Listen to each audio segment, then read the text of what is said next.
जाती है, 6500 रुपए में कंपनी को दी जाती है और 1 लाख रुपए में वो कंपनी आगे बेचती है, तो इसमें विकास नहीं दोस्तों, भ्रष्टाचार की बदबू आती है। ये किसान किसके पास जाए शिकायत करने के लिए? इसलिए अन्ना हजारे ने कहा कि उत्तर प्रदेश, बिहार, सब राज्यों के अंदर लोकायुक्त बनाया जाए ताकि किसान वहां जाके अपनी शिकायत कर सके। राहुल गांधी जी भट्टा बसोल गए, उन्होंने किसानों के फेवर में बातें कही। राजीव गांधी ने कहा कि 15 पैसे नीचे पहुंचते हैं, 85 पैसे खा लिए जाते हैं। राहुल गांधी ने कहा कि केवल 10 पैसे ही पहुंचते हैं, बाकी 90 पैसे खा लिए जाते हैं। तो उसके लिए आप कर क्या रहे हैं? अब हमने आपको लोकपाल भी दिया, आप इस जन लोकपाल बिल को पारित क्यों नहीं करते हैं? नहीं तो हमें लगेगा कि आप केवल बातें कर रहे हैं, नहीं तो हमें लगेगा कि आप केवल बातें कर रहे हैं। 90 पैसे की बातें तो करते हैं, लेकिन आप उस पर एक्शन नहीं लेना चाहते। आपको एक्शन लेना पड़ेगा।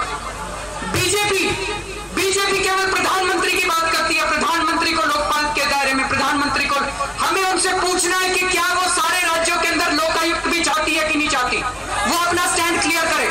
क्या वो इसके अंदर पब्लिक ग्रीवेंसेस चाहती है कि नहीं चाहती? क्या वो चाहती है कि इसके दायरे में आम आदमी के भ्रष्टाचार को लाया जाए कि नहीं लाया जाए? क्या वो चाहती है कि सीबीआई को सरकारी शिकंजे से निकाल के इसके दायरे में लाया जाए कि नहीं लाया जाए? बीजेपी को भी अपनी सारी बातों के ऊपर, नहीं तो सारी पार्टियां हम लोगों के साथ खेल खेल रही हैं, तमाशा देख रही हैं, और हम जंतर मंतर के ऊपर आवाज उठाते रहेंगे। दोस्तों, दिल्ली पुलिस कह रही है कि कागज को जलाना एनवायरमेंट प्रोटेक्शन एक्ट के खिलाफ है।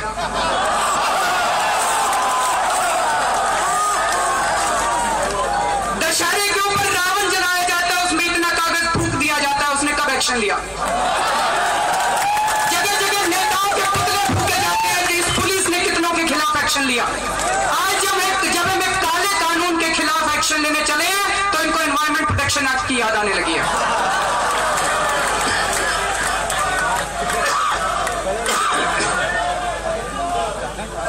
16 अगस्त से जब अन्ना हजारे साहब ने अनशन पे बैठने की बात कही और हमने जब इनसे परमिशन मांगी, तो ये कहते हैं जंतर मंतर पे हम आपको इसलिए नहीं बैठने देंगे क्योंकि यहाँ पे तो बहुत सारी जनता आ जाएगी।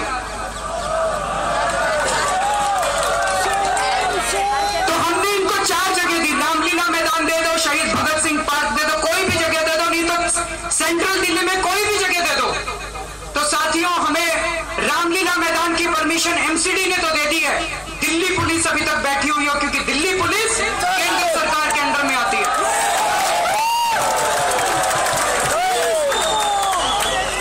हम आज उनको यह बताना चाहते हैं कि अगर उनको यह लगता है कि वो अन्ना के एक्शन को रोक देंगे, तो वो गलत फहमी में है। अगर हमारे देश में अन्याय होता है और भ्रष्टाचार होता है, तो उसके खिलाफ हम कहां जाके आवाज उठाएं? अमेरिका में जाके आवाज उठाएं क्या? हमारे देश में कोई जगह नहीं बची है जहां हम बैठ के अनशन कर सकें। अगर उन्हें यह गलत फहमी है, तो वो ये सुन लें कि अगर उन्होंने कहीं जगह नहीं दी, तो हम गिरफ्तारी करेंगे और अनशन जेल के अंदर होगा।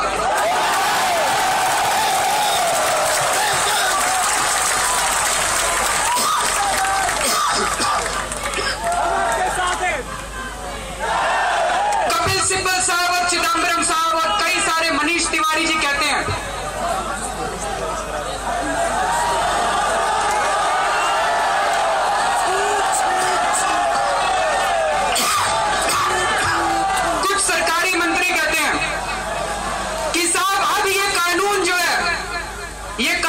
संसद की प्रॉपर्टी है, आपने इस कानून को जला के संसद की तौहीन की है। हम उनसे पूछना चाहते हैं कि जुलाई 2008 में जब यूपीए सरकार ने रिश्वत दे के सांसदों को खरीदा था, तो क्या वो संसद का अपमान नहीं था?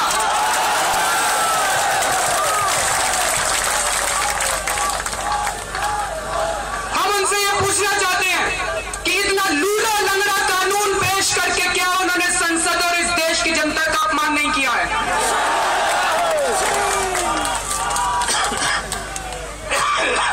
साथियों, आप लोगों ने गांधी फिल्म देखी होगी।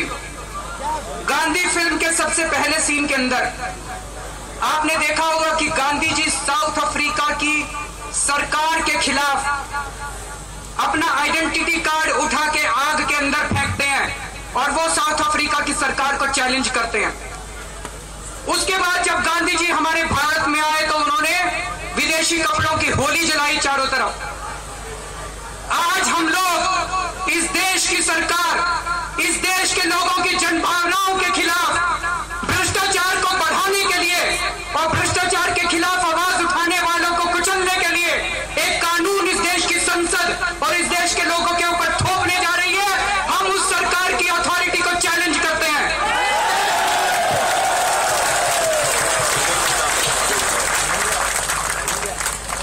साथियों, रोजा खुल गया, मुस्लिम भाइयों को बहुत बहुत मुबारक।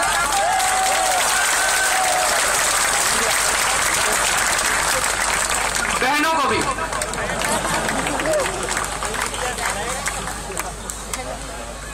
कुछ लोगों ने ये कहा, जब हमने गांधी जी का उदाहरण दिया तो उन्होंने कहा कि गांधी जी तो विदेशी सरकार से लड़ रहे थे, आप लोग तो अपनी सरकार से लड़ रहे हैं, इस तरह से जलाना ठीक नहीं है। साथियों, गांधी जी विदेशी सरकार से नहीं लड़ रहे थे, वो अंग्रेजों से नहीं, अंग्रेजियत से लड़ रहे थे। और आज हमारी सरकार भी अंग्रेजियत पे उतरी हुई है। उन दिनों में अंग्रेज सरकार हमारे देश के लोगों का खून चूस के पैसा इंग्लैंड ले जाती थी। आज हमारे देश के नेता हम लोगों का खून चूस के पैसा स्विस बैंक में ले जाते हैं। दोनों के अंदर कोई फर्क नहीं है। वो भी हम लोगों का खून चूसते थे, ये भी हम लोगों का खून चूस रहे हैं। आवाज उठाने के कारण वो भी धारा 144 लगाते थे, ये भी धारा 144 लगाते हैं। साथियों, ये आखिरी मौका है। अन्ना हजारे के नेतृत्व में सारा देश खड़ा हो गया है। अगर इस बार हम चूक गए, इस बार हम हार गए, इस बार अगर हम फेल हो गए, तो मुझे नहीं लगता अगले 30 साल या 40 साल के बाद कब यह मौका आएगा। आर या पार, अभी नहीं तो कभी नहीं। तो इसलिए साथियों, 16 अगस्त से जब अनशन के ऊपर बैठेंगे अन्ना हजारे ने कहा कि यह बिल मेरे को मंजूर नहीं है, हमें जन लोकपाल बिल चाहिए। तो सरकार ने कहा कि अगर आप अनशन पे बैठे तो आपको बाबा रामदेव की तरह कुचल दिया जाएगा। तो अन्ना का कहना है कि अगर आप हमें कुचलना चाहते हैं तो हम उसके लिए तैयार हैं।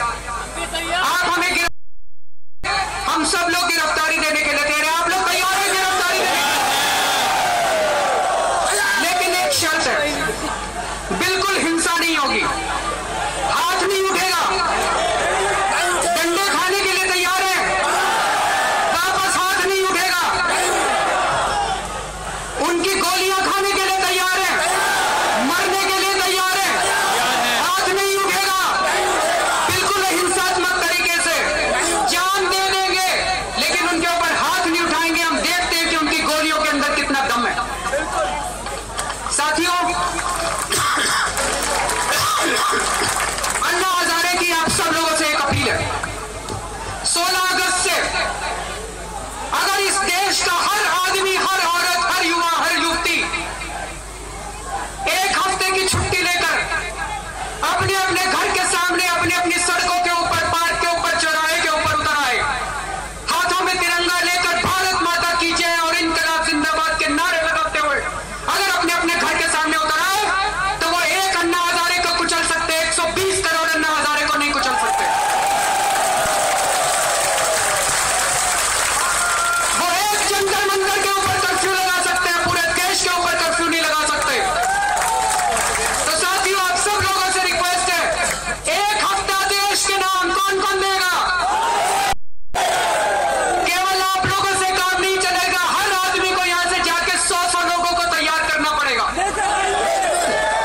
16 अगस्त से एक हफ्ते की छुट्टी, पूरा देश बंद, पूरा देश बंद, पूरा देश बंद, पूरा देश बंद। एक हफ्ते के लिए पूरा देश सड़कों के ऊपर आएगा। इस देश की सरकार को और इस देश की संसद को, इस देश की जनता के सामने झुकना पड़ेगा।